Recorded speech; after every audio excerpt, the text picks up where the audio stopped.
英語聞き流しリスニング、英語テキストと MP3 音声ダウンロードはホームページからご利用いただけます。88thpp.com 88thpp.com 16. There was a faint idea in Jarvis's mind, as he staggered out of the all-night lunch, of swimming after the Mauretania to overtake the Parks. Then his wandering senses collected themselves. He realized that the vessel did not sail until 11, or thereabouts, that there were still several hours before that. He hurried back to his room, dressed carefully, took the manuscript, and started out. It never occurred to him to telephone. Arrived at the house, the butler informed him that the Parks had left in the motor at 8:30. No word had been left for Mr. Jocelyn. Jarvis's jaw was set as he started downtown. He went to the wharf where the steamer lay, but there was only 15 minutes left before her sailing. It was impossible to find out anything from anybody. So, with a sardonic calm, he watched the steamer slowly loosing from the wharf and making her stately exit. On the way uptown he made up his mind as to the next move. He would begin action today on the Charles Frohman forces. He must also try to find a job. His resources were about exhausted. At the Empire Theater, where the king of managers rules, there was actually an elevator to carry one up to the throne room and its antechambers. At a window, in a sort of cashier's booth, a boy received Jarvis's manuscript, numbered and entered it on the file. "How soon will it be read?" Jarvis asked. "Oh, 6 weeks or so," said the youth. "No possible chance of seeing Mr. Frohman?" "Only by appointment. He is in Europe now." Jarvis relinquished his precious bundle and departed. It occurred to him, when he reached the street, that part of his depression was from hunger.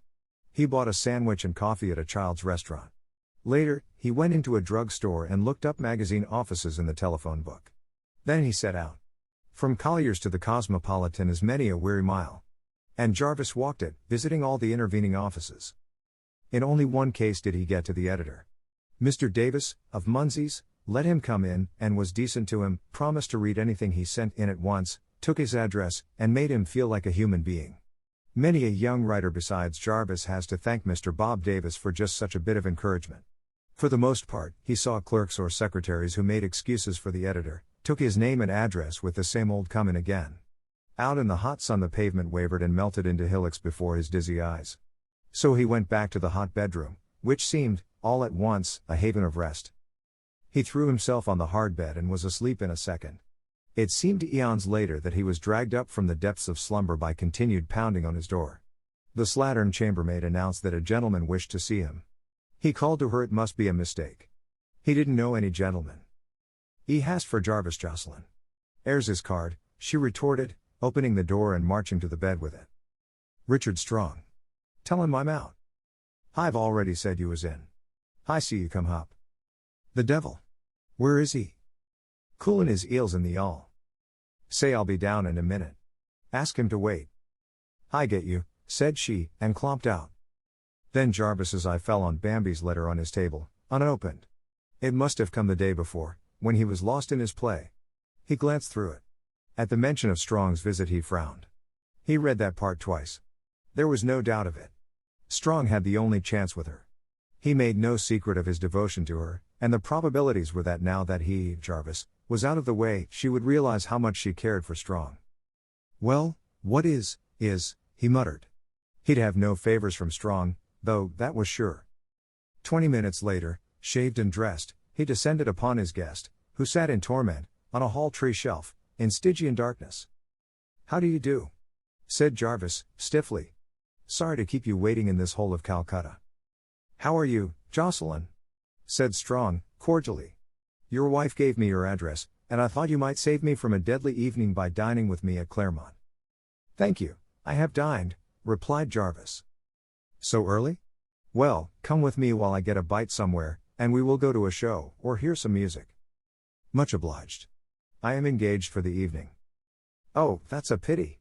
Your wife told me you were a friendless stranger in a foreign land, so I lost no time in coming to look you up." "Very kind of you. I had a charming weekend in the country. We missed you very much." "Indeed? You're a lucky chap, Jocelyn. Your wife is one of the most enchanting women I ever met. She is unique. I am glad she pleases you. My dear fellow, I hope I haven't annoyed you. I meant no disrespect in complimenting you on Mrs. Jocelyn's charm. You made your admiration a trifle conspicuous the last time I saw you, said Jarvis in a rage. I apologize, I assure you. I bid you good night. Unmannerly boor, was Strong's comment as he turned toward the avenue. Hope that settles Mr. Richard Strong, fumed Jarvis as he turned away from the avenue. 2 letters were written Bambi that night concerning this meeting. Mr. Strong wrote. Greater than. Greater than. Greater than, dear lady, I cannot possibly tell you how much of the fragrance of the garden, and of you, stays with me even in the heat and ugliness of New York. I am so grateful to you and the professor for your hospitality and your friendship. Greater than. Greater than, I went to see your Jarvis tonight, as I promised to do, but he made it exceedingly plain to me that he desired neither my visit nor my acquaintance. I thought he looked very tired and a trifle hectic.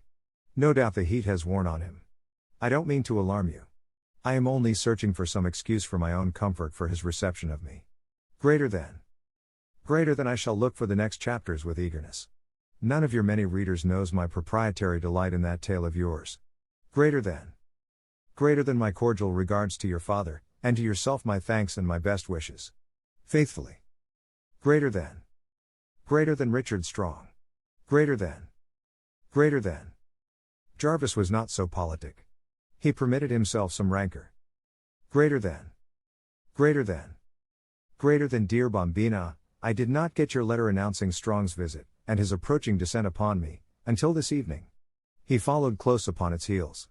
I have no doubt you intended it kindly sending him here to look me up, but the truth is I am in no mood for callers, and I fear I made that rather plain to your friend. I may as well say, frankly, I disliked him exceedingly on the occasion of his visit to you. It would be useless for me to try to disguise the fact. I would never dream of asking him for work on his magazine, which I consider of a very low grade. Greater than. Greater than, by some misunderstanding the Parks sailed sooner than they expected, and failed to see my play. I have offered it to Charles Frohman. I should prefer him to any other New York manager. Greater than. Greater than, the weather here is extremely hot, and I have been working rather hard, so I am a little knocked out. Will you send me the manuscript of my 2 unfinished plays you will find on the table in my study? With regards to the professor and yourself. Hastily. Greater than. Greater than, Jarvis. Greater than.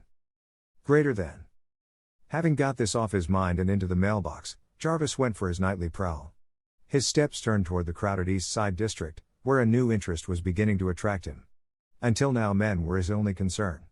These hot nights, as he tramped along, discouraged with his own futility, he was beginning to discover man. It seemed to him that all the children in the world were playing in these crowded streets. He had never turned his attention to children before. And he began to look at the shrewd, old faces, even to talk to a group here and there. They made him think of monkeys, clever, nervous little beasts. He skirted several mothers' meetings conducted on the sidewalk. He even went into a saloon to have a look at the men, but the odor of stale beer and hot bodies was insufferable and drove him out. As he sauntered along, he passed an unlighted business building. Out of the shadow a girl stole, and fell in step beside him. "Hello, kid," she began, her hand tucked under his arm. Before she could complete her sentence, a policeman was upon them. He laid hold of the girl roughly. "Now I got you. I told you to keep off in this block," he growled. "What's the matter with you? What do you want?" Jarvis demanded. "I want her to come along with me. That's what I want." "She hasn't done anything."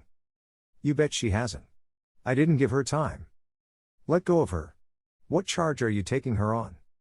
"Don't get fresh, young guy. The charge is soliciting." "That's a lie. She's a friend of mine, and she merely said, 'Good evening.'" The copper laughed derisively, and the girl turned a cynical young old face to Jarvis. "Much obliged, kid, but it ain't no use. He's got me spotted. If you arrest her, you must arrest me. I got nothing on you." "Yes, you have. I said good evening to her, just what she said to me. Get the hell out of here, and don't give me none of your lip, or I'll run you in. Come along." The policeman ordered, and he and the girl started on toward Jefferson Market. Jarvis marched beside them. When they turned in at the door where prisoners are entered, the policeman again ordered Jarvis off.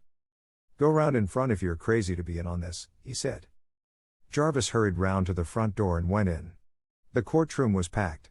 He had trouble in finding a seat, but he finally got into the front row, just behind the rail that divides the dock from the spectators. One half of the room was full of swine, fat, blouse-necked Jewish men, lawyers, cadets, owners of houses, all the low breeds who fatten off the degradation of women. Their business was to pay the fines or go bail. The other half of the room, to Jarvis's horror, was full of young boys and girls, some almost children. They're out of curiosity. A goodly number of streetwalkers sat at the back. It was their habit to come into court to see what judge was sitting. If it was one who levied strict fines, or was prone to send girls up to Bedford, they spent the evening there, instead of on the streets. The first case called, after Jarvis's entrance, was that of the keeper of a disorderly house. She was horrible. He felt she ought to be branded in some way so that she and her vile trade would be known wherever she went. A man went her bail, and she flounced out in a cloud of patchouli. 2 colored girls were brought in, and sent up for 30 days. Then several old women, the kind of human travesties Jarvis had seen sleeping on the benches, were marched before the judge, who called them all by name. "Well, Annie," he said to one of them, "you haven't been here for some weeks. How did it happen this time?" "I've been walking all day, Your Honor. I guess I fell asleep in the doorway." "You've been pretty good lately. I'll let you off easy." "Fine, $1. "Oh, thanks, Your Honor." She was let off, and Jarvis sickened at the sight. A series of young girls followed, cheaply modish, with their willow plumes and their vanity bags. Some cheerful, some cynical, some defiant. One slip of a thing heard her sentence, looked up in the judge's face, and laughed. Jarvis knew that never, while he lived, would he forget that girls laugh. It was into the face of our whole hideous society that she hurled that bitter laugh. Then his girl was brought in. He saw her clearly for the first time. A thin, wizened little face, framed in curly red hair, with bright, bird-like eyes. Her thin, flat child's figure was outlined in a tight, black satin dress, with a red collar and sash. Her quick glance darted to him and she smiled. The policeman made his charge. The judge glanced at her. "Anything to say for yourself?" She shook her head wearily. Jarvis was out of his seat before he thought. "I have something to say for her. I am the man she was supposed to have approached." "Silence in the courtroom," said the judge, sternly. "She didn't say one word to me, except good evening," shouted Jarvis. "Is that the man?" the judge asked the officer. "Yes. He's made a lot of trouble, too, trying to make me arrest him. If you have any evidence to give in this case, come to the front and be sworn in." Jarvis jumped the railing and stood before him. The oath was administered. "Now, tell me, briefly, what the girl said to you." "She said, 'Hello, kid.'" A titter went over the courtroom. The clerk rapped for order. "Then what happened?" "This officer arrested her. I told him what had passed between us, and insisted on being arrested, too. We said the same thing, the girl and I. The girl has been here before. She has a record." "Where are the men she made the record with?" demanded Jarvis. "We do not deal with that feature of it," replied the judge, turning to the officer. "And why not?" demanded Jarvis. "It takes a solicitor and the solicited to make a crime. What kind of laws are these which hound women into the trade and hound them for following it? It is neither the time nor the place to discuss that. The case is dismissed. This court has no time to waste, Flynn, in cases where there's no evidence," he added, sternly, to the detective. The girl nodded to Jarvis and beckoned him, but instead of following her he went back to his seat. He would follow this ghastly puppet show to its end. At a word from the judge a tall, handsome, gray-haired woman approached the bench. She wore no hat, and Jarvis marked her broad brow and pleasant smile and the wise, philosophic eyes. Her face looked cheerful and normal in this place of abnormalities. "Who is that woman?" Jarvis asked his neighbor. "Probation officer," came the answer. Jarvis watched her with passionate interest. He noted her low-voiced answers to the judge's questions about the girl in hand. The curiosity seekers in the audience could not hear, no matter how they craned their necks. He watched her calm smile as she turned to take the girl off into her own office. He made up his mind to talk with her before the night was over. Case followed case as the night wore on. It seemed to Jarvis that this bedraggled line had neither beginning nor end. He saw it winding through this place night after night, year after year, the old-timers and the new recruits. Uptown reputable citizens slept peacefully in their beds, this was no concern of theirs. He was no better than the rest, with his precious preaching about the brotherhood of man. What the body politic needed was a surgeon to cut away this abscess, eating its youth and strength. The screams of a girl who had just been given a sentence to Bedford startled him out of his thoughts. She pleaded and cried. She tried to throw herself at the judge's feet, but the policeman dragged her out, the crowd craning forward with avid interest. She was the last case before the court adjourned. Jarvis leaned across the rail and asked the probation officer if he might speak to her. "Perhaps you will walk along with me toward my home?" she suggested. He gladly assented. In a few moments she came out, hatted and ready for the street. She looked keenly at this tall, serious youth who had so unexpectedly arraigned the court. "My name is Jarvis Jocelyn," he began. "There are so many things I want to ask you about." "I shall be glad to tell you what I can," she said quietly. "Have you been in this work long?" 11 years. "Good God. How can you be so calm? How can you look so hopeful?" "Because I am hopeful. In all the thousands of cases I have known, I have never once lost hope. When I do, my work is over." "You're wonderful," he exclaimed. "No, I am reasonable. I don't expect the impossible. I am glad of every inch of ground gained. I don't demand an acre.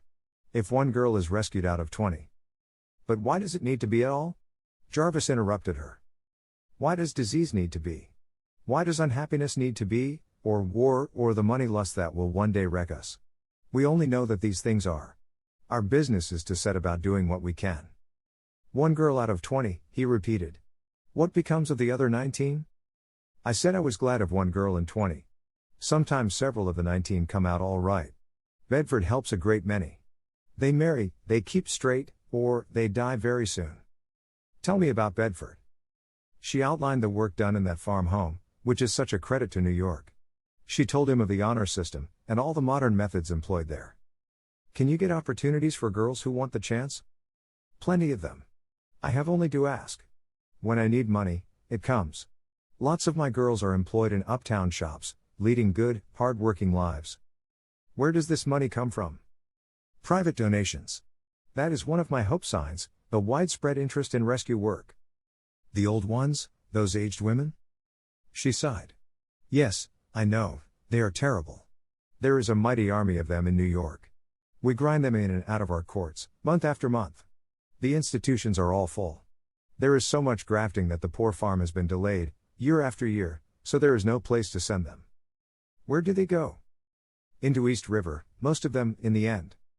"Do you mean to say that we pay the machinery of the law to put these cases through the courts, over and over again, and then provide no place to harbor the derelicts?"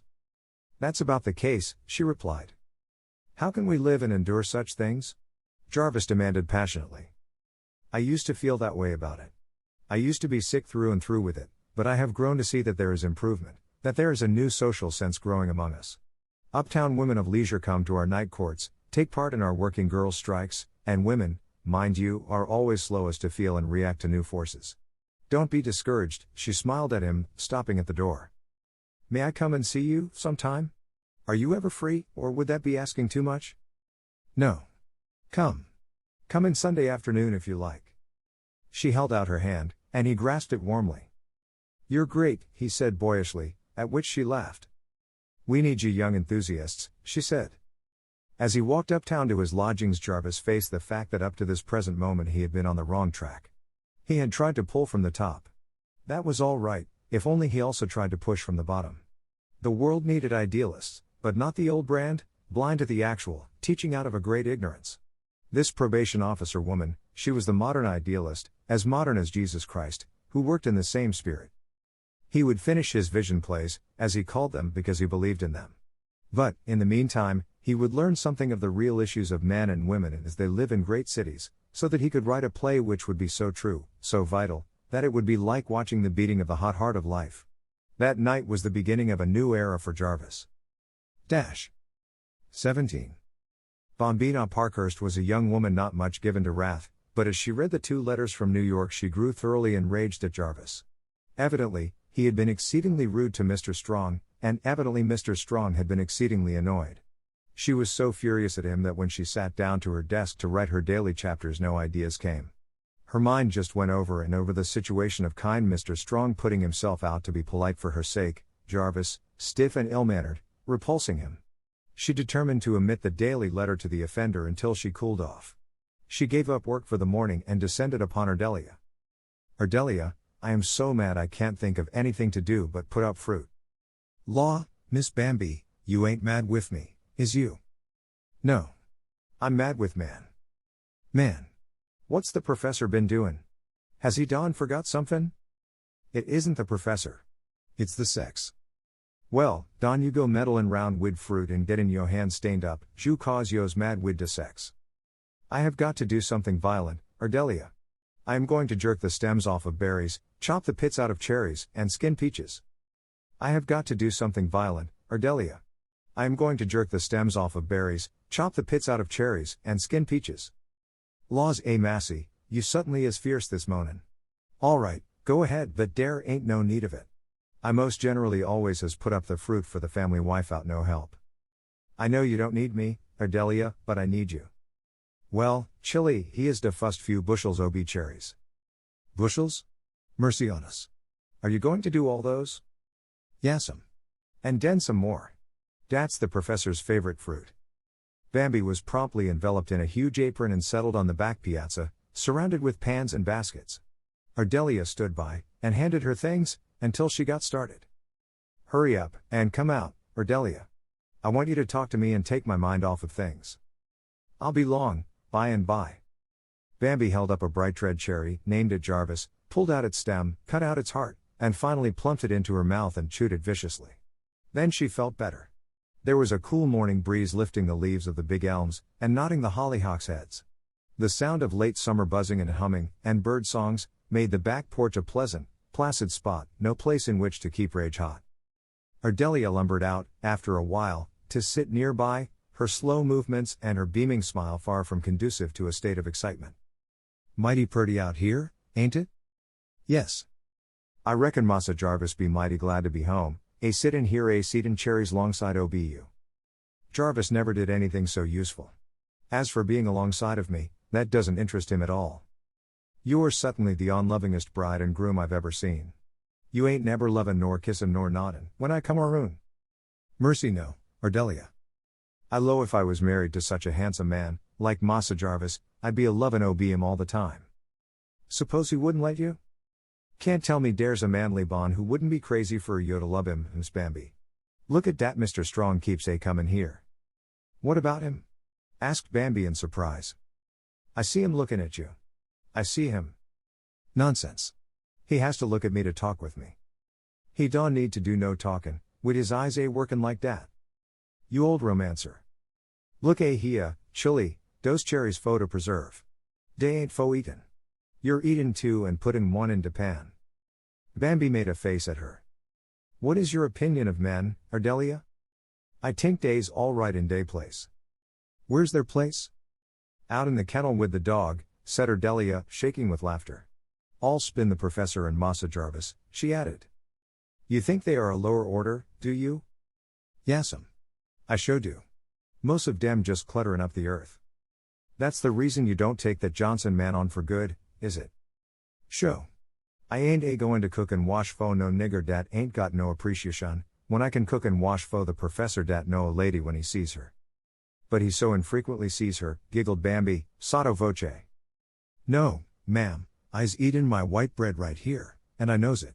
I ain't goin' to experimentify wid no marryin', nor givin' in marriage. In your case, I believe you're right. In my own, however, I know that, mad as I am this morning, experimentification is the breath of life to me. They spent the morning in such peaceful converse.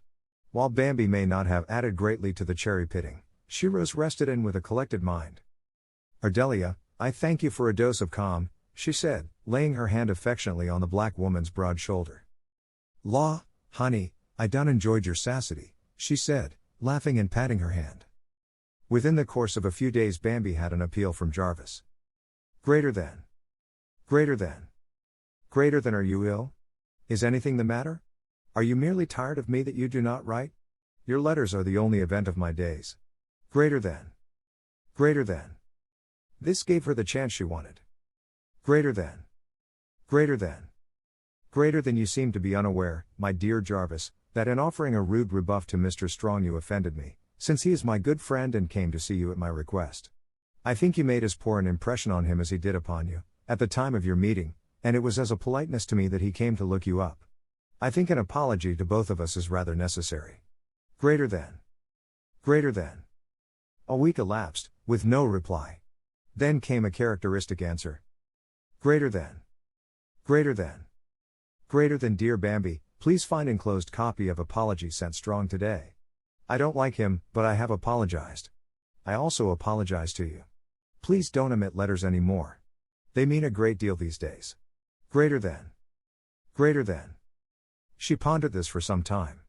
That Jarvis was going through new and trying experiences, she realized. But this human appeal for her letters was so unlike the old Jarvis that she had to read it many times to believe it was actually there. She wrote him at once, accepting his apology gracefully. Greater than. Greater than. Greater than, can't you come out for a few days' rest here, and go back in time to hear Frohman's verdict? We'd love to have you, especially the professor and Ardelia. Greater than. Greater than. He answered that it was impossible to get away now. Later, possibly, he might come. He was grateful for the invitation. He never mentioned how he lived, and she did not ask him. The professor's check he returned, with a note of thanks, saying he did not need it.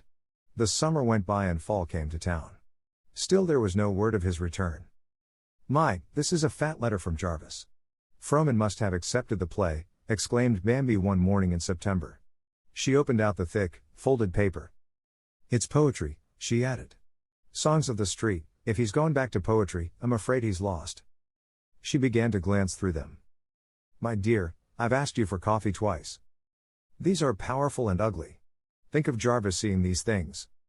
Coffee, reiterated the professor. Yes, yes. You must read these. They're upsetting. I wonder what is happening to Jarvis. Is he in trouble? No, he doesn't say so. But there's a new note in these. Coffee, repeated the professor, patiently. For goodness sake, father, stop shouting coffee. You are the epitome of the irritating this morning. I always am until I have my coffee. All day long Bambi thought about Jarvis's street songs. It was not the things themselves. They were crude enough, in spots, but it was the new sense in Jarvis that made him see and understand human suffering. She felt an irresistible impulse to take the next train and go to him. Would he be glad to see her? For the first time she wanted him, eagerly. But the impulse passed, and weeks stretched into months. She worked steadily at the book, which grew apace. She loved every word of it. Sometimes she wondered what would become of her without that work, during this waiting time, while Jarvis was making his career. For, in her mind, she always thought of herself and her writing as a side issue of no moment. Jarvis's work was the big, important thing in her life. He wrote freely about his work on the other plays, asking her judgment and advice, as he had on Success. She gave her best thought and closest attention to the problems he put to her, and he showed the same respect for her decisions. The 6 weeks grew into 2 months, and no answer from the Frohman offices. He wrote her that he went in there every other day, but could get no satisfaction. They always said his play was in the hands of the readers. It had to take its turn. He finished the vision and offered it to Winthrop Ames, of the Little Theatre. I am hopeful of this man. I have never seen him, but the theatre is well bred, and, to my surprise, a capable, intelligent secretary received me courteously in the office and promised a quick reading. This augurs well for the man at the head of it, I think. In reply to her insistence that he must come for Thanksgiving, he told her that he had made a vow that he would never come back to her until he had absolutely succeeded or hopelessly failed. If you knew how hard it is to keep that resolve, you would be kind, and not ask me again, he added.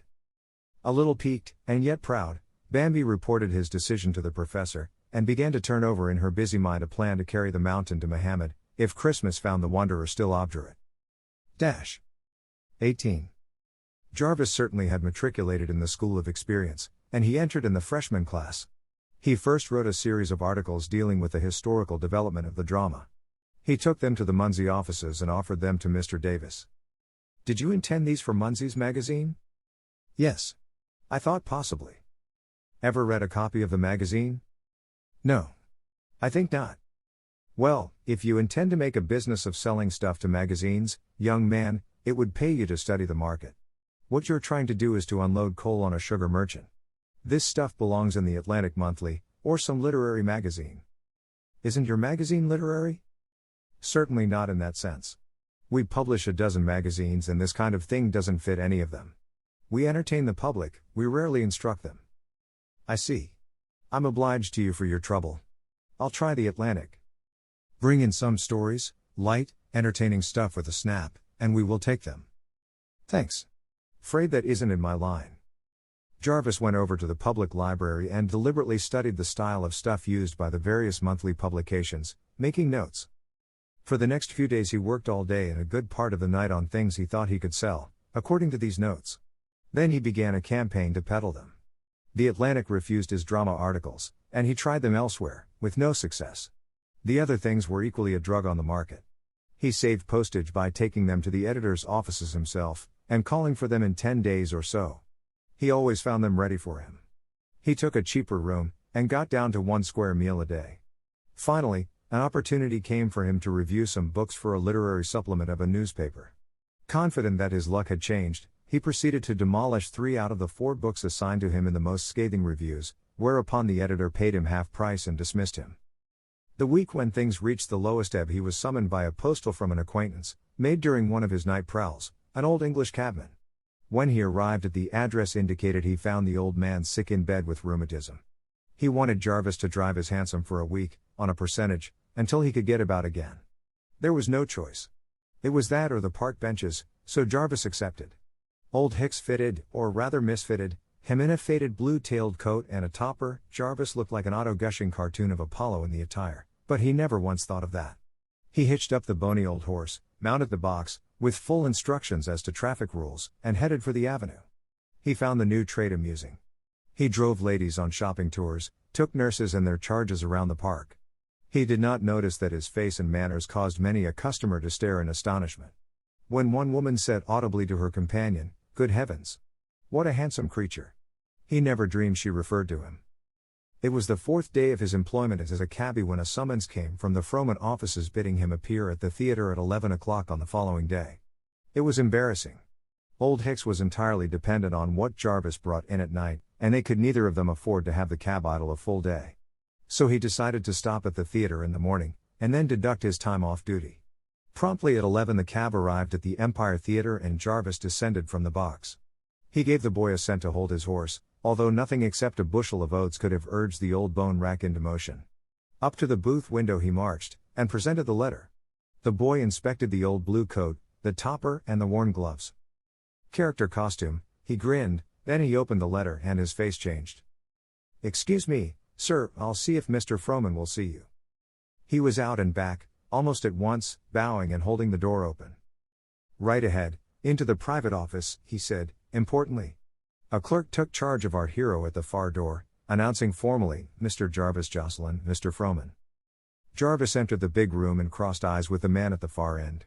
What Mr. Frohman saw was a tall, splendidly set-up youth, with a head held high and a fearless, free carriage, attired in the very strange and battered habiliments of a cabbie. What Jarvis saw was a fat little man, with a round face, sharp, twinkling eyes, and a genial mouth. The whole face had a humorous cast, a kindly expression. "You are Jarvis Jocelyn?" said Mr. Frohman, as Jarvis reached him. "I am." "You wrote a play called Success?" "I did." "I've read your play." "That's good." "Well, the play isn't," Frohman interrupted, "it is extremely bad, but there are some ideas in it, and one good part." "The woman, you mean?" "The woman nothing. She's a wooden peg to hang your ideas on. I mean the man she married." "But he is so unimportant," Jarvis protested. "He was important enough to get this interview. I never would have bothered with you, or with your play, if it hadn't been for that character. He's new." "You want me to make him a bigger part in the play?" "My advice is to throw this play in the wastebasket and write one about that man." "Will you produce it if I do?" "Probably not, but I'll look it over. What else have you done?" "I have finished 2 things. One I call The Vision. This is a Brotherhood of Man play. The other I call Peace, and it's a dramatization of the universal peace idea." "Why don't you write something human?" "Nobody wants dramatized movements. The public wants people, personalities, things we all know and feel. You can't get much thrill out of universal peace." "But I believe the public should be taught." "Yes, I know. I get all of you uplift boys sooner or later. Teach them all you like, but learn your trade so thoroughly that they will have no idea that they are being taught. That is the function of the artist-playwright. What do you do besides write plays?" "Just at present I drive a cab," Jarvis answered simply. "You don't say? How does that happen?" "I was up against it for money, and I took this to oblige a friend cabbie who has rheumatism." "'Pon my word. How long have you been at it?" This is my 5th day. Business good? The manager's eyes twinkled. Jarvis smiled gravely. I have been wishing it would rain, he confessed. When do you write? At night, now. But this is only temporarily. What do you think of my idea of another play? The idea is all right, if you will only take it when I've done it. How long have you been at this playwriting? 3 years. How long do you suppose it took me to learn to be a manager? I don't know. Well, nearer 3 times 10 than 3 years, and I am still learning. You writing fellows never want to learn your trade like other people. You talk about inspiration and uplifting the public, and all that, and you want to do it in 6 months. You go to work on this new idea, and come back here when you've finished it. Then it will be time enough to talk about my end of it. Jarvis rose. I am obliged to you, sir. I shall do it. Mr. Froman held out his hand. Good luck to you. I shall hope for rain. Thanks. Good morning, sir. With the perfect ease of a lack of self-consciousness, Jarvis made his exit, leaving Mr. Froman with a twinkle in his eyes. The rest of the day a certain blonde cabman on the avenue drove to Franklin Simon's when he was ordered to Altman's, drew up in state at McCreary's when he was told Bonwood Tellers. You must be drunk, driver, said one passenger. She held up her dollar bill, indignantly, to dismiss him. He lifted his hat, perfunctorily, and swept a bow. I am, madam, intoxicated with my own thoughts. He rattled off down the street, leaving the woman rooted to the curb with astonishment. He taught himself to abandon his old introspective habits during these days on the box.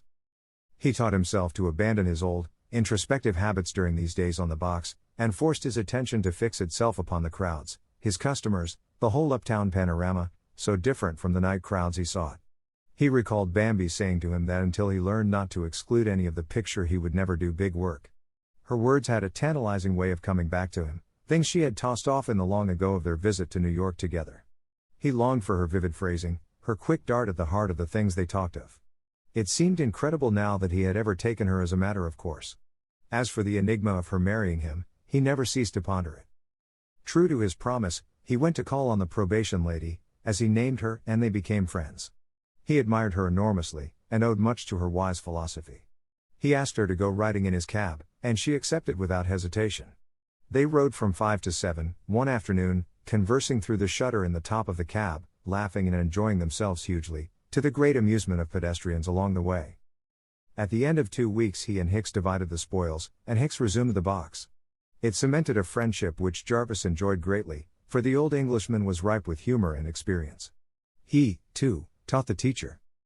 The day after he was free from cab duty, Jarvis went to the little theater to get a report from the Vision.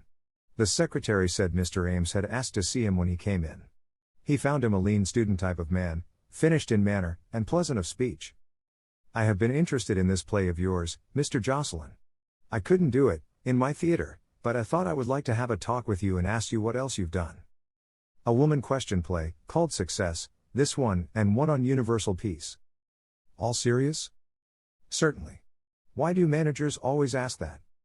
Because serious plays are so many, I suppose. Good comedies are so few. I thought you always gave serious things in the little theater?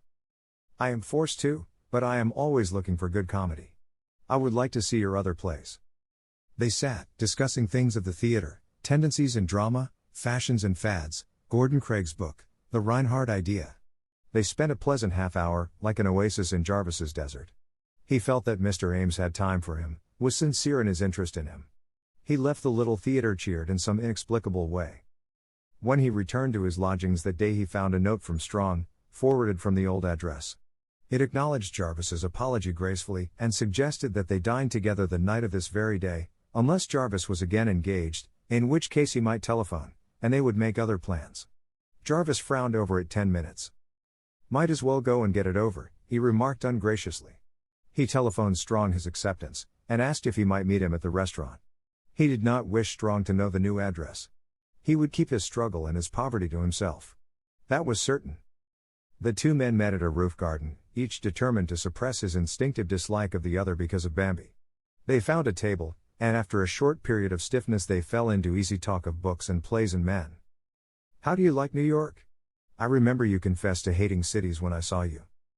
I still hate cities, but I am getting a new point of view about it all. It's a great school. So it is. Is Mrs. Jocelyn well, and the professor? Yes, thank you. It is some time since you were home? Yes. I had a note from Mrs. Jocelyn a few days ago. Did you? I wonder if you would let me see your songs of the street, she told me about? She spoke of them to you?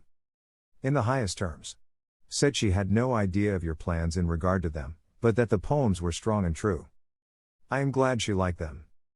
Would you consider letting me have them for the magazine if they seem to fit our needs? You can look them over, if you like. They won't fit, though. They'll stick out like a sore thumb. The only editor I showed them to said they weren't prose, and they weren't poetry, and, besides, he didn't like them. Mail them to me tonight when you go home. Better still, bring them in. Jarvis drew out an envelope that he pushed across the table to Strong. Look them over now, he said. Strong lifted his brows slightly, but took the proffered pages and began to read. While his host was so busied, Jarvis smoked a good cigar, the first in months, and enjoyed it. He didn't care whether Strong liked them or not. Strong looked up suddenly. I'll take these, Jocelyn. What do you want for them? Oh, I don't know. What are they worth to you? I'll pay $200 for them. Is that satisfactory? Perfectly. I'll mail you a check in the morning. I should say you have been learning things, Jocelyn. That is good stuff. I told you I was getting a new point of view. At the close of the evening the two men parted with a surreptitious feeling that they would have liked each other under any other circumstances. They promised to meet soon again. As for Jarvis, he felt that a golden egg had been laid for him in the middle of the table on the Astor roof. The one thing that stood out in his mind was the thought that he could go home, to see Bambi. The only regret was that Strong had made it possible. 19. The day came, in early December, when Bambi put the last word, the last period, to her book. Instead of a moment of high relief and of pride, as she had foreseen it, it was with a sigh of regret that she laid down her pen. She felt as a mother might feel who sends her child out to make its own way when she had put her last, finishing mother touch upon his training. There would never be another first book. No matter how crude or how young this firstling might come to seem to her, there would never be such another. No such thrills, no such building as made this firstborn dear, could go in another book. Then there was the pleasure in her new bank account, with the sense of freedom it brought. She could indulge herself in pretty things. She could buy little presents for people she loved. Best of all, she laid aside an amount which she called the Homeseekers Fund, to be used for that home which she and Jarvis would establish some day. She had won her independence, and it was sweet. Mr. Strong was attending to the publication of the story in book form. And it was to be on the Christmas stalls, appearing simultaneously with the last chapters of the magazine. He was already begging her to promise a new serial for the coming year. It seemed incredible that so much could have happened to her in the 10 months that she had been married to Jarvis. Her threatened career, which seemed such a joke to her family, was here. She was well launched upon it, with the two scoffers still in ignorance of the fact. So she mused, as she sat at her desk, the heap of completed last chapters piled before her. Ardelia broke in upon her meditations. Mr. Strong in here. Who? Mr. Strong. Mr. Strong. Why, he sent me no word. I didn't expect him. I can't help that. He's here, settin' in the library. Dear me, said Bambi. Say I'll be down at once. Wait. Help me to get into my gray gown before you go. You look all right the way you is. No. This man lives in New York, Ardelia. He's used to real clothes. I wish he'd stay in New York. What's the matter with Mr. Strong? I thought you liked him. He's getting too frequentious round here, to suit me. You silly thing, we have business to talk over. Hurry on, now, and say I'll be down in a minute. Ardelia lumbered out, disapproval in every inch of her back. Richard Strong turned away from the log fire at the sound of Bambi's footsteps running down the stairs. The soft gray gown clung to her, and floated behind her, its ashen monotone making her face more vivid than ever. Her cheeks were pink, and her eyes looked gray-green in the shadowy room, with the deep, shining fire of opals. Both hands went out to his impulsive greeting. Welcome, she said, smiling. Aren't you surprised? I'm pleased. Why should I be surprised? It is so unheard of for me to be running out of town on unexpected visits to a lady, that it seems as if everybody must be as surprised as I am. The lady was thinking of you when your name was announced, which may account for her non-surprise. Really? He said so warmly that she blushed a bit. Yes, I finished the book today. I was thinking it all over, this last year. My new sense of getting somewhere, and of you, the big part you play in it all. Have I ever told you how utterly grateful I am? He looked down at her, sunk among the cushions of the big couch, before replying. I think you need not say it, he replied. I have been so richly rewarded in knowing you. Thanks, friend. You've been my secret garden this last year. Oh, that is nice of you, she interrupted, sensing an undercurrent of feeling. If I am your secret garden, you're my secret well, because nobody knows about us. You haven't told them yet? No. When the book comes out, I shall give them each a copy, and run and hide while they read it. Little girl, he smiled at her, what do you think brought me down here today? No idea. Guess. Can't. Never guessed anything in my life. He took a letter from his pocket and handed it to her. I am to read this? He nodded. She opened it and read. Greater than. Greater than. Greater than Mr. Richard Strong, New York City. Greater than. Greater than my dear Mr. Strong, I have read, with very great interest, a serial story, published in your magazine, entitled Francesca. I feel that there's the making of a delightful comedy in the plot of this novel, and I write to ask you whether it would be possible for me to secure the dramatic rights from the author. As the story is anonymous, I appeal to you to put me in touch with the writer in question. I shall appreciate an immediate reply. Greater than. Greater than with thanks to you, in advance, sincerely. Greater than. Greater than Charles Frohman. Greater than. Greater than Empire Theater, New York City. Greater than. Greater than. Am I dreaming this? Does this mean my book? He smiled at her earnestness. It does. I came down to talk it over with you and see what you wanted me to do. What do you think about it, yourself? I think it's a great idea. It will advertise the book enormously. The book will help the play. In the meantime, they both advertise you. A play made of my thoughts? It's too wonderful, said Bambi. Do you suppose he'd let me make the play?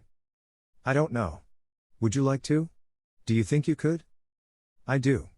I've learned lots through. She stopped of a sudden and gazed at him.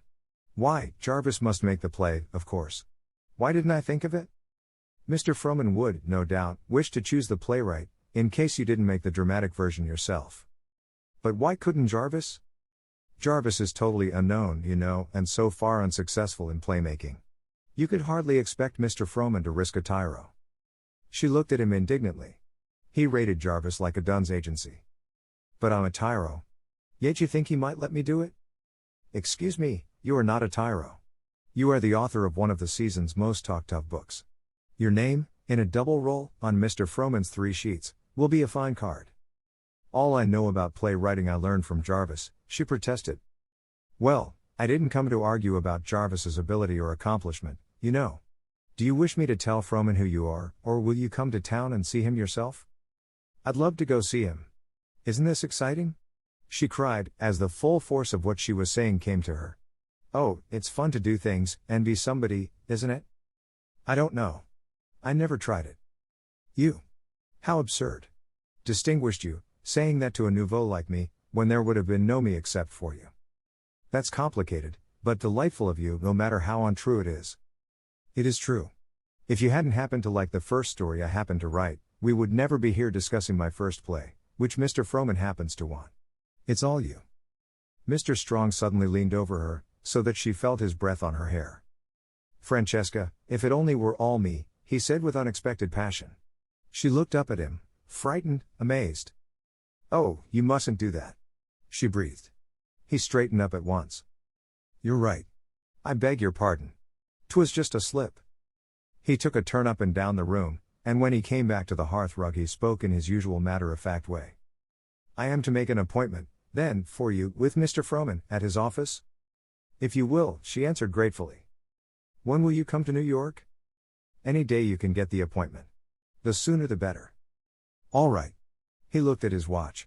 I must get that 5:40 back to New York. Oh, we'll stay to dinner, and spend the night? No, thanks. I must get back. But the professor will never forgive me. You must make a good case for me. I really must go. She rose to give him her hand. It was so good of you to come with this wonderful news, that thank you is inadequate. I thought we had agreed not to say thank you to each other. You never have any occasion to say it to me, she smiled ruefully. Haven't I? I think you don't know, she interrupted him nervously. Friends don't need thank yous. We will discard them. Good. Can I be of service in getting you to Mr. Frohman's office? Oh, no. Jarvis will take me. To be sure. For the moment I had forgotten Jarvis. I'll telephone you when I go to town, and find out about my plans. Thank you. He took her hand and held it a moment. Forgive me when I seem a bad friend. Trust me. I do, Richard, I do. Oh, thank you. May I say Francesca? If you like. No one ever calls me by that name. That's why I choose it. Goodbye. My regards to the father. Goodbye, friend. I'm ecstatic over your news. So am I over any news that brings you happiness. Good night. After he left, she sank down on the couch again, her brain a whirl of her new sensations and ideas. That Richard Strong had learned to care for her, during these months of intimate association over the story, came with as great a surprise as the astonishing demand of Mr. Frohman. Her own thoughts had been so free of sentiment in regard to him. She went over every step of their advancing friendship, asking herself how much she was to blame for his outburst. She had only exerted her wiles for histrionic purposes on the occasion of his first visit. He certainly could not have misunderstood her intentions, then, when she had deliberately explained them to him. After close examination, she exonerated herself. Then, and only then, was she free to indulge her thoughts in the joyous news he had brought her. Chin on hand, before the fire, she worked it out. She and Jarvis would write the play together they would go through all the exciting stages of rehearsal and trying out, together they would make their bow before the curtain in their first night's speech. She decided what kind of frock she would wear. It was all picturesque and successful. She never faced the possibility of failure. Jarvis's name would be made as a playwright. At the thought that she was to bring him his opportunity at last, she flushed and smiled, though her eyes misted.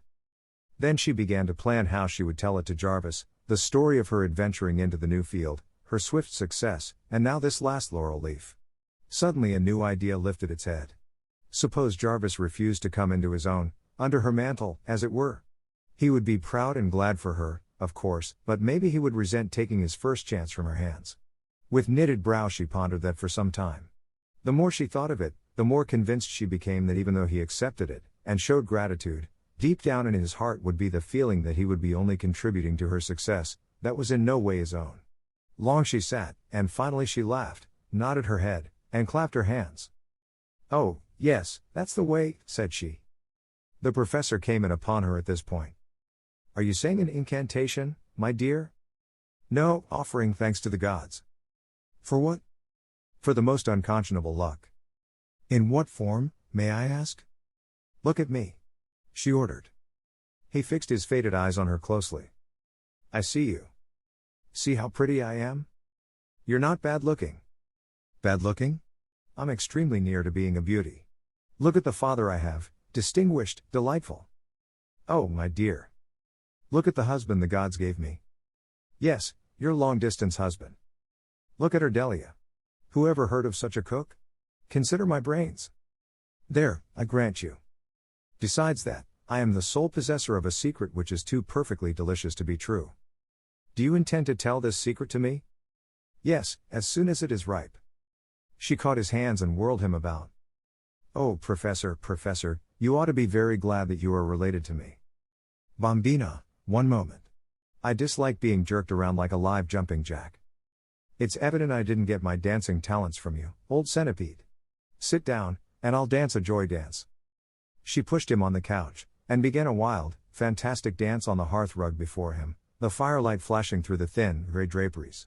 Even the professor breathed a little faster as the lithe figure swayed and bent and curved into wonderful lines, which melted ever into new ones. It was young, elemental joy, every step of it, sexless, no bacchante dance, but rather a paean of ecstasy, such as a dryad might have danced in the woods. At the climax she stood poised, her arms lifted in exultation. Then she dropped beside him. My child, he exclaimed. That was most extraordinary.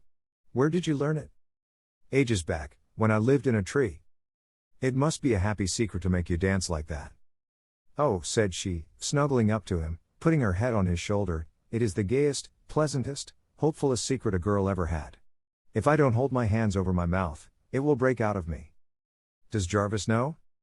Greater than oats, peas, beans, and barley grows.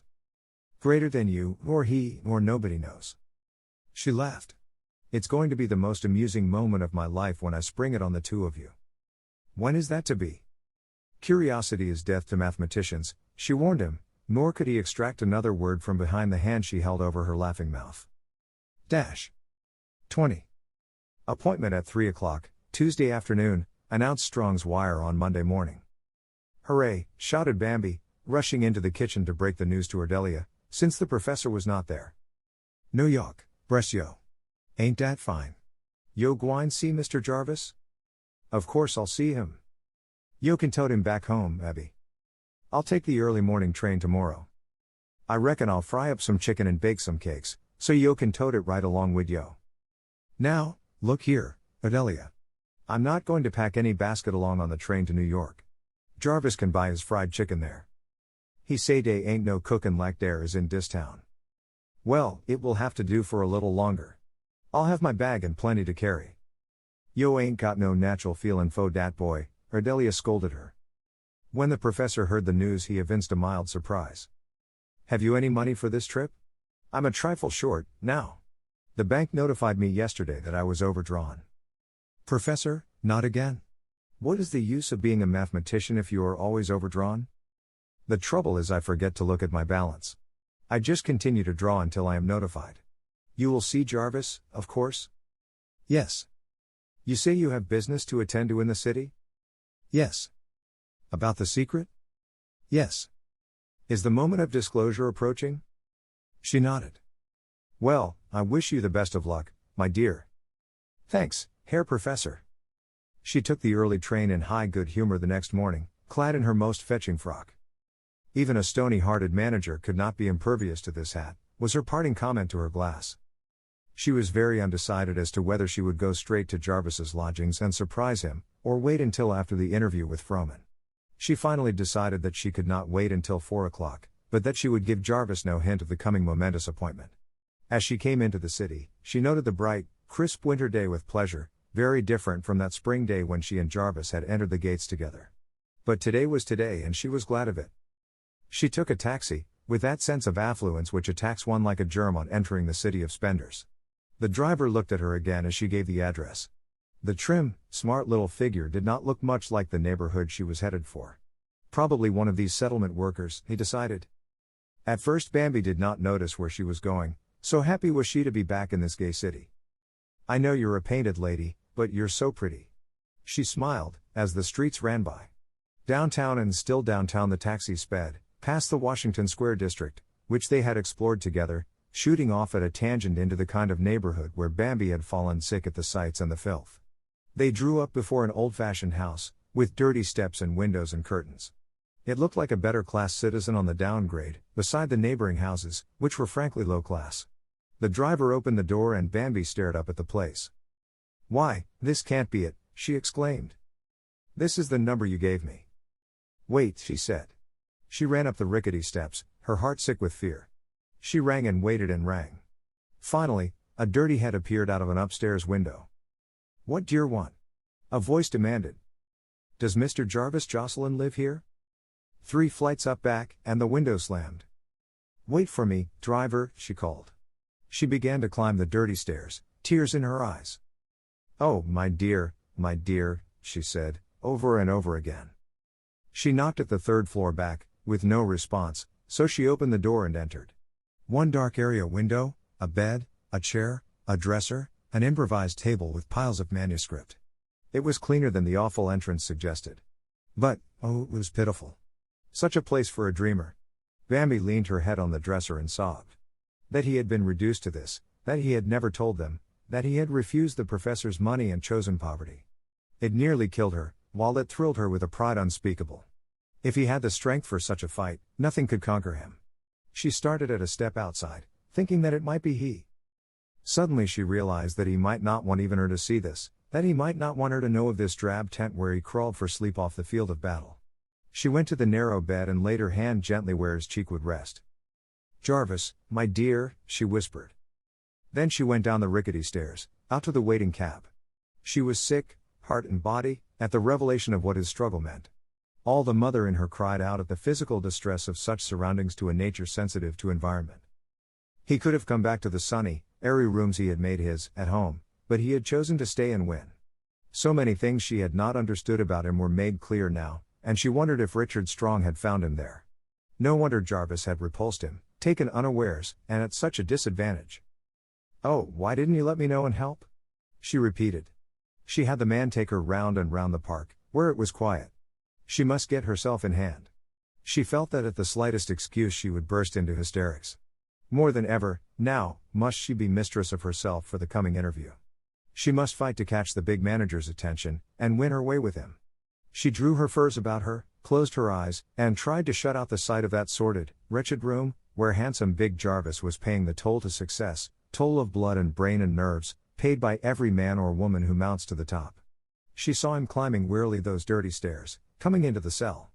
Over and over she saw it, like a moving picture film repeated indefinitely. At 3:15 she ordered the driver to the Empire Theater. This time his face cleared. Actress, of course. Probably went to the slums to look up a drunken husband. He drew up at the theater, demanded a queen's ransom for her release, and stood at attention. She was too nervous to notice the amount, and paid it absently, dismissed him, and hurried to the elevator. She was first shown into the General Domo's office, where she was catechized as to her name and her business. She waited 15 minutes while her name was passed down the line. Word came back that Mr. Frohman was engaged. Would she please wait? "I'll wait, but my appointment was at 3, she said. The major domo looked at her as if such lèse-majesté deserved hanging. In 15 minutes more she was conducted into an anteroom, where she was turned over to a secretary. Her business was explained to him. In due course of time word came out that Mr. Frohman would be through in 10 minutes. She was moved, then, to a tiny room next the sacred door leading into the inner mystery. 20 minutes passed, then a youth appeared. "Mr. Frohman will receive you now," he announced in solemn tones. Bambi refrained from an impulse to say, "Thank you, St. Peter," and followed into the private office. For a second she was petrified with fear, then with the courage of the terror-stricken she marched down the long room to the desk where Mr. Frohman sat looking at her. "Sorry to keep you waiting," said he.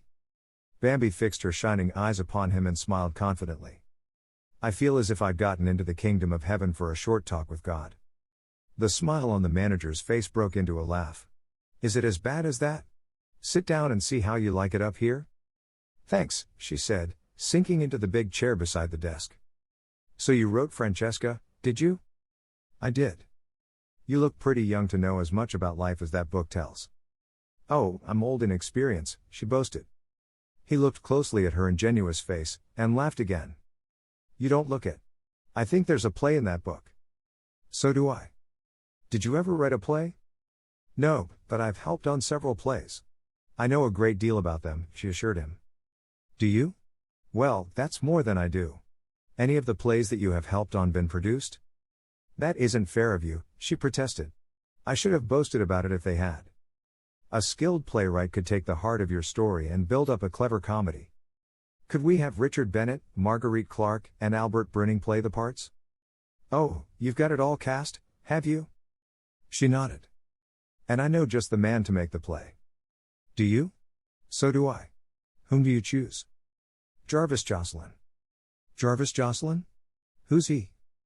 "He's a young playwright. He hasn't had anything produced yet, but he's extremely clever, and I do so want him to have the chance." "Jarvis Jocelyn. Seems as though I had heard that name. Oh, your name is Jocelyn," he added. "Is this a relative?" "Sort of, husband." "Husband? So you're married?" In surprise. "Yes. If you don't mind, I think I'll have to tell you some personal history." "Go ahead. I wish I could think where I had heard that fellow's name." "He submitted a play to you, called Success." "What, the cab driver? You mean to say you're married to the cab driver?" "Cab driver?" "The Success fellow came in here, in a long coat and a top hat. Said he was driving a hansom to help a friend and incidentally turn a penny himself. Big, handsome, blond fellow. I remember, I liked him." Surprise, pain, then understanding, flashed across her face, and somehow the manager knew that he had betrayed a secret to her and that it hurt. She controlled herself quickly and answered him. "Yes, that was Jarvis. We were married last spring, and we both set out on a career. I kept mine a secret, and just by luck I succeeded. But Jarvis," here her eyes filled with tears, "you've no idea how hard it is to be a playwright. Everybody thinks what a snap it is to collect royalties when you are a Broadway favorite, but they don't know all those terrible days and nights before you get there, and what it means if you never do get there. I know, he nodded. So you want to give this fellow the chance to make this play? I want it more than I ever wanted anything in my life. Well, he said, in surprise at her earnestness. I want you to send for him, give him the commission, and never mention me. Why not? I do not want him to know that I had anything to do with it. He doesn't know you wrote the book? No. And you're married to him, you say?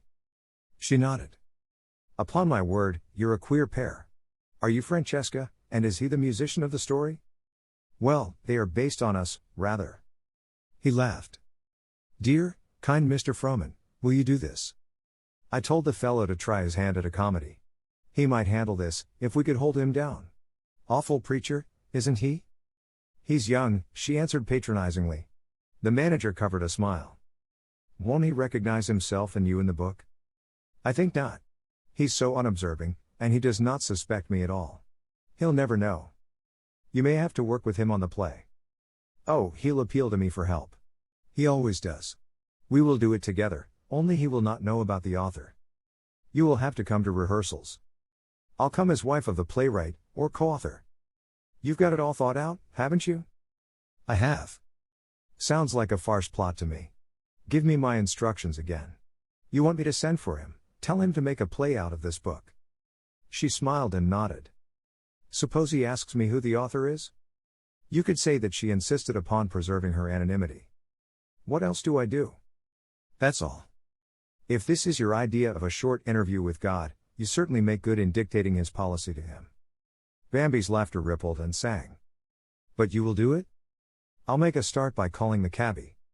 She rose and held out her hand. I'm so glad you're like this, she said. I shall love doing things with you. Much obliged. I'm glad you came in. You'll probably hear from one of us as to the next move in the matter. Goodbye. Goodbye and thanks, Mr. God. His laugh followed her out. He sat for several minutes thinking about her and her plan. He recalled Jarvis's fine, unconscious exit at the time of his interview. He rang for a boy, and demanded Jarvis's address. Bambi walked out, treading on air. She had won her point. She had got Jarvis his chance. She thought it all out, the coming of Frohman's letter, his joy over the commission, how he would announce it to her. She laughed aloud, so that several people turned to look at her and a man slowed up and fell in step. She went into a tea shop to have tea, calm down, and decide on the next step. Would she stay overnight, summoning Jarvis to meet her next day, or should she go home on the night train and not see him at all? Could she bear to see his face with the imprint of poverty and discouragement? He had been so reduced as to be forced to drive a cab, she might even meet him on the avenue. No, she would go home tonight, and let Jarvis come to her with news of his victory. So she surprised the professor at breakfast. Morning, she cried. Bambi. We didn't expect you so soon. I finished what I had to do, so here I am. And Jarvis? Oh, as well. Was he surprised to see you? Very. Is he getting on? Slowly. But he will win. If he can learn to be practical. He's learning, said Bambi, grimly. When is he coming home? He did not say. Nobody buys his plays yet? Not yet. I'm not surprised. That woman, you know, and the play he read us. Don't talk about her till I get my breakfast. He looked at her in surprise, she was so seldom irritated. She rang for Adelia. Why, Miss Bambi, honey. I didn't see you all comin'. Here I am, and hungry, too. How's Mr. Jarvis? All right. Breakfast, Adelia, I perish. Did you have a successful trip? Inquired her father. I did, very. How did you find Babylon? As Babylonish as ever. She seemed strangely disinclined for conversation, so her wise parent left her to her meditations and her breakfast. But he patted her as he passed to go out. We're glad to have you back, my daughter. She brushed his cheek with her lips, understandingly. 21. God's in his heaven. All's right with the world. Caroled Bambi gaily the next day. She wrote Mr. Strong of her interview with Mr. Frohman and its happy outcome. It gave her some satisfaction to announce that the manager was willing to entrust Jarvis with the play. She explained that she was obliged to come home on the night train, so she had missed the pleasure of seeing him. Would he see that Mr. Froman had the first bound copy of the book? She added that she was happy, but it was superfluous. It sang itself through the note so that Strong patted the paper as he finished it, as if it were a personal belonging of the sender. The letter finished, she mounted the stairs to Jarvis's house, as she always called the top floor. She wandered about, comparing it with that place of confinement where he now dwelt. Today he would write or telegraph to her his news, if he had the interview with Froman. She began work on the play, up in his study. She outlined the main plot, marked scenes in the book she thought vital, scraps of conversation which would be effective. She planned the sets for the different acts, even deciding upon Francesca's clothes. Ever and anon, in the midst of her happy scheming, she fell to dreaming of the days to come, with Jarvis home again, and their work together resumed. Whenever the doorbell rang she stopped and waited for Ardelia's heavy foot upon the stairs as she toiled up with the telegram or special delivery. But the morning passed, plus half the afternoon, with no word from him. She went down to the post office herself in the hope that the late mail would reward her. There was nothing for her. The next day brought only a note from Strong congratulating her enthusiastically, and prophesying a great success for the Jocelyn family. She spent a restless day waiting for the postman, afraid to leave the house for fear she would miss a wire. She grew so nervous that she scolded Ardelia and fussed at the professor. Night found her entirely discouraged. Something had happened. Froman had changed his mind, or Jarvis had refused. She had known all along that it was too good to be true. She tossed all night, sleepless, her mind running around like a squirrel in a trap, planning another trip to see the manager. The early morning found her pacing the paths of the frostbitten garden, where the professor found her later. "Why, good morning, Bambi Mia," said he, in surprise. "Good day, Herr Vader. What brings you forth so early, Ladybird?" "My hateful thoughts. Oh, Daddy, there's a crick in the secret." "A crick?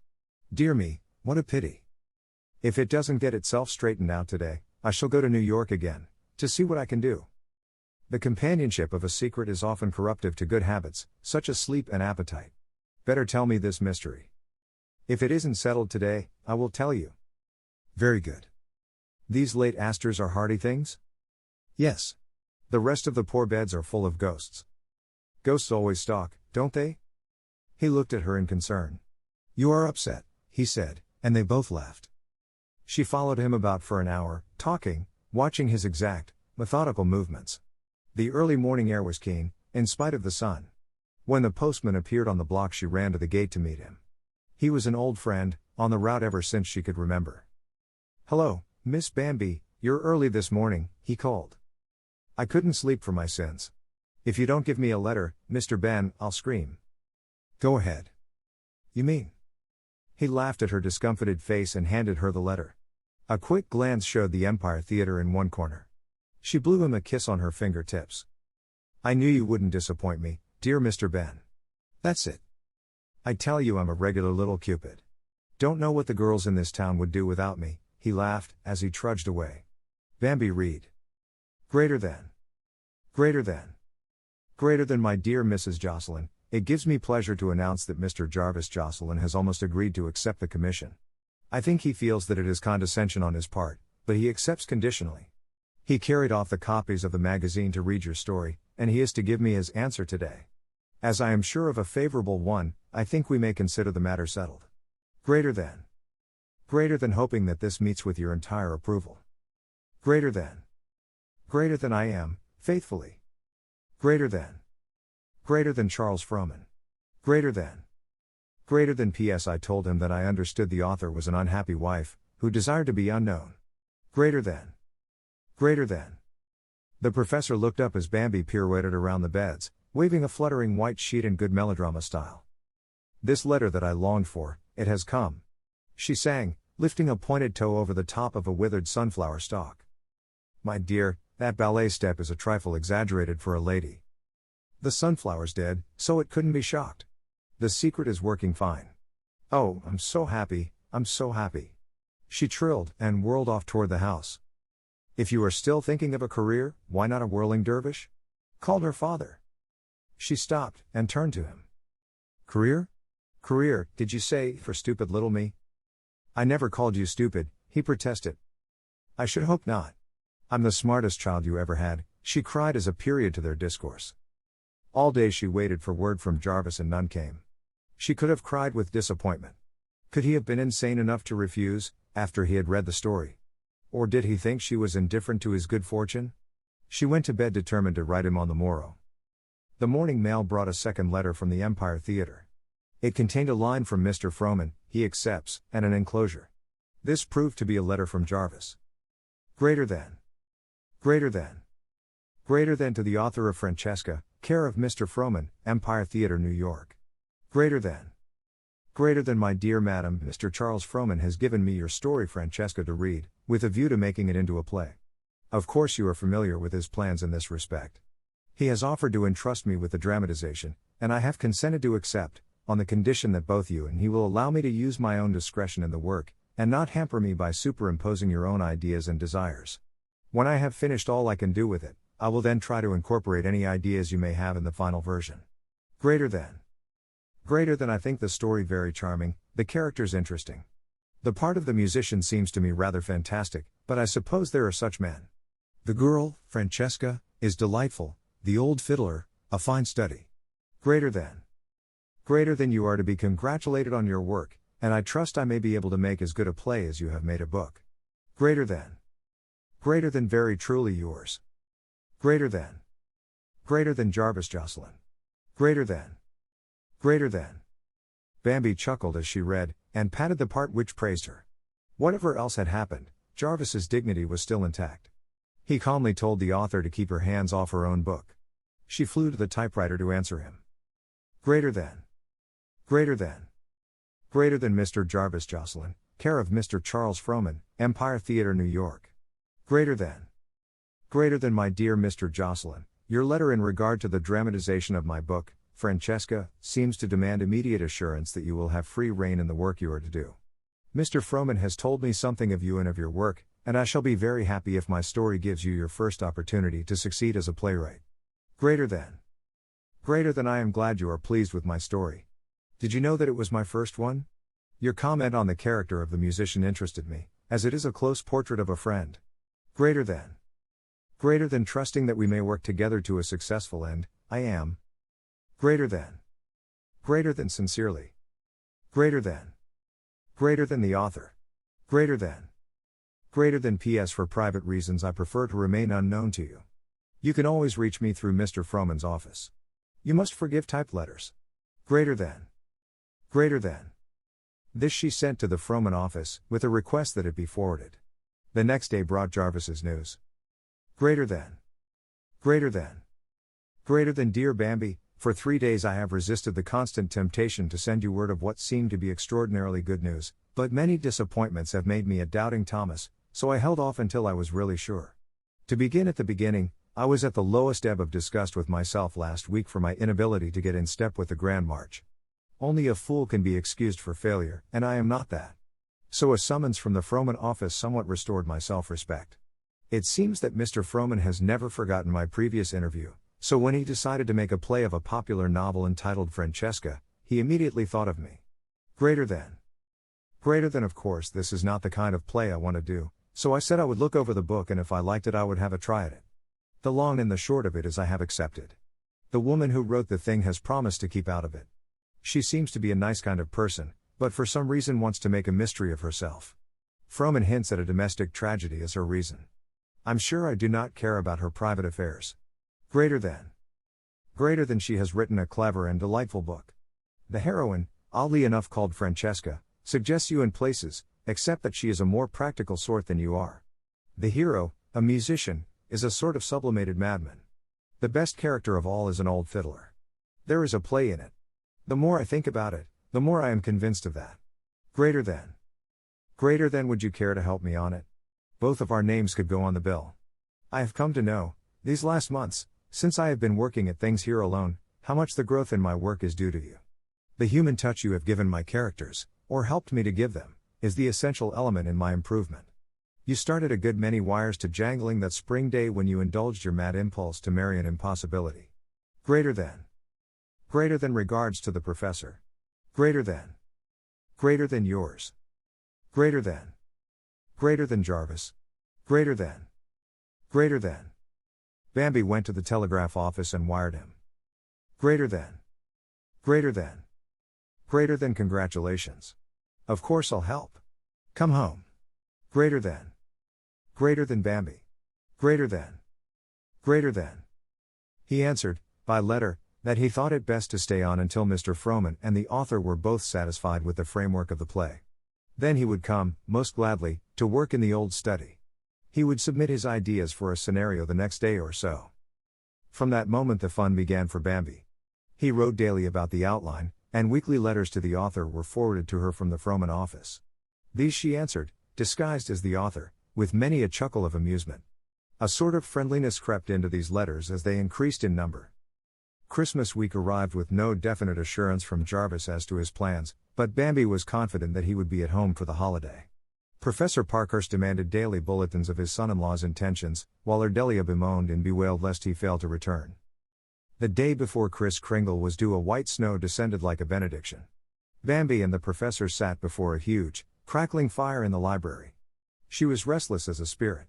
She sat at the piano and sang "O Lonely Pine Tree Standing" until the professor objected. "Sing something gay, my child. Greater than God rest ye, merry gentlemen. Greater than let nothing ye dismay. Greater than for Jesus Christ, the Savior. Greater than was born on Christmas Day." She sang gladly. All at once her hands fell silent on the keys, while she stared at the doorway a full second before she rose. Jarvis stood there looking at her. He was powdered with snowflakes. He held his soft hat crushed against him, showing his hair, glistening with snow, and curled close to his head with dampness. It was his face that focused her attention. The old proud carriage of the head was there, but an asking look had come into his eyes and mouth in place of the old arrogance. In the second she hesitated she saw all this, caught the glow and the beauty of him, as well as the appeal. "Jarvis," she cried, and met him halfway across the room, both hands out. "Bambi." He answered her huskily, and she knew that he was moved at the sight of her. He crushed her hands in his, and drank her in, from her shining eyes to her boots, oblivious to the startled professor, who stood looking on. "Welcome home," said Bambi, unsteadily. "Did you come through the roof?" inquired Professor Parkhurst. "I had a passkey. How are you?" Jarvis laughed, mangling the professor's hand. The latter rescued and inspected his limp fingers. "I am well, but I shall never use that hand again." "You have come home," said Bambi, foolishly. "I have. But it's good to be here. I got Frohman's approval on the framework of the play today, and ran for the first train." "Does the author approve, too?" "She does. She is more or less a figurehead, but she seems reasonable." "Oh, Jarvis, you're a nice Christmas present. Go put these wet things in the hall, call on Ardelia, and come back. It will take at least a week to say all the things I want to say to you." He smiled at her, and marched off to do her bidding. "He looks fine, doesn't he?" "I never realized before how handsome he is," said the professor. "He's thrilling," replied Bambi. Her father inspected her thoughtfully. "What a talent you have for hitting people off. That is just it, he thrills you with a feeling of youth and power. Plus some new and softer quality," added Bambi, as if to herself. The powwow in the kitchen could be heard all over the house, Ardelia welcoming home the prodigal son. It was only after long argument he escaped the fatted calf. She could not conceive of him except as hungry after many months in the heathen city. When he came back into the library he swept with his eyes its caressing harmony of color, tone, and atmosphere. He had never noticed it before. The professor's beautiful profile, like a fine steel engraving, thrown into high relief by the lamplight, seemed a part of it. The vibrant little figure on the hearthrug, in a flame-colored gown, was the high note that gave it all climax. His mind swept the gamut of dirty hall bedrooms, back to this, and the sigh with which he sank into the big couch caught Bambi's amused attention. "It was satisfaction," he assured her. "For the first time in my life, I've got the home feeling." She nodded understandingly. Her mind, too, swept up those dirty stairs, peeped into the cell, and flew back, singing. The professor moved over beside Jarvis, and the wonder tales began. Bambi fluttered about like a scarlet tanager, tantalizing Jarvis with a desire to catch her in his hand and hold her still. At 11 the professor said good night. Immediately Bambi led the talk to their proposed work, and held it there, firmly, until midnight chimed. Jarvis told her of the sale of the street songs to Strong's magazine, and announced that $100 of it was to be set down in the Black Maria account. She laughed and congratulated him. Finally she rose. "Your rooms are always ready for you, so I do not need to go up and see about them. A Merry Christmas, Jarvis Jocelyn. He laid his hands on her shoulders and looked deep into her eyes. He thought he felt her tremble under his touch, but her glance was as frank and emotionless as a boy's. A Merry Christmas to you, Miss Mite, he answered, with a sigh. She laughed, unexpectedly patted his cheek with her hand, and ran upstairs. 英語聞き流しリスニング、英語テキストと MP3 音声ダウンロードはホームページからご利用いただけます。88thpp.com、88thpp.com